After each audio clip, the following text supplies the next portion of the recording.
A climate activist by the name of Jesica Reznicek last week was sentenced to 8 years in prison for admittedly destroying equipment related to the Dakota access pipeline. Now, another woman who also was with Jessica during this time, she is still awaiting sentencing. The two women were facing up to, I think it was about 90 years combined in prison.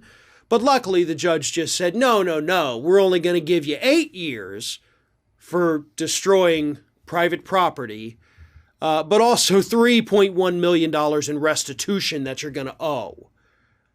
Now, Reznicek does not obviously have $3.1 million to pay back this multi-billion-dollar company that probably already had insurance on everything anyway, so they didn't actually have to pay for it. But sure, that's how the legal system works here in the United States. The little people, the people who, sure, she committed a crime, let's be clear about that, yeah, but she did it because she felt, and this is what she had said, she felt that her crime was justified because of how dangerous this pipeline would be to the United States. You know, the company has a history of pipeline leaks, as pretty much all pipeline companies do. This could have poisoned aquifer. This could have literally killed countless Americans. So a couple little tweaks here, you know, sabotaging the equipment. She felt that was fully justified. Now, I'm not here to argue, you know, does justification mean it's legal? I don't care. I don't think this woman should be going to prison, if that's what you're asking me. No, I do not.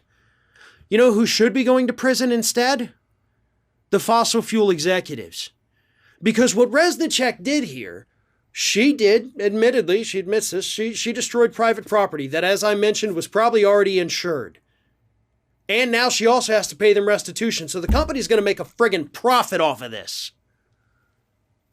But the executives of not just this company, but every fossil fuel company operating in this country, on this continent, they're walking around free with billions of dollars.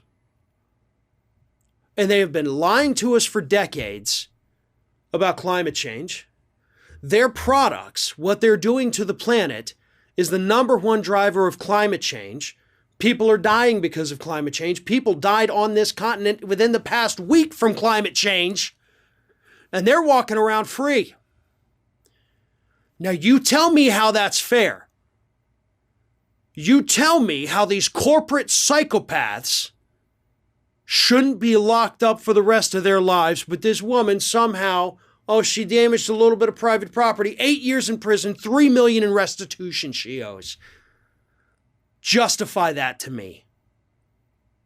Because I would love to hear anyone explain how those two things make any sense. Fossil fuel executives, and of course, hey, listen, we know this because of the Exxon video that came out last week from Greenpeace, the Exxon lobbyist. You know, that was just a few days ago. In fact, that was actually right around the time that this sentence was handed down. They know what they're doing. And what they're doing is malicious. It is intentional. Just like what Reznicek did with sabotaging the equipment. She knew what she was doing and she knew why she was doing it. She was doing it to save people. Fossil fuel executives are killing people to make a little more money. You tell me which person deserves to be in prison for the next 8 years. Hey, thanks for watching. And if you want even more Ring of Fire, we encourage everyone to like, comment, share, but most importantly, subscribe. And don't forget, you can find me on all social media outlets at Fair and Balanced.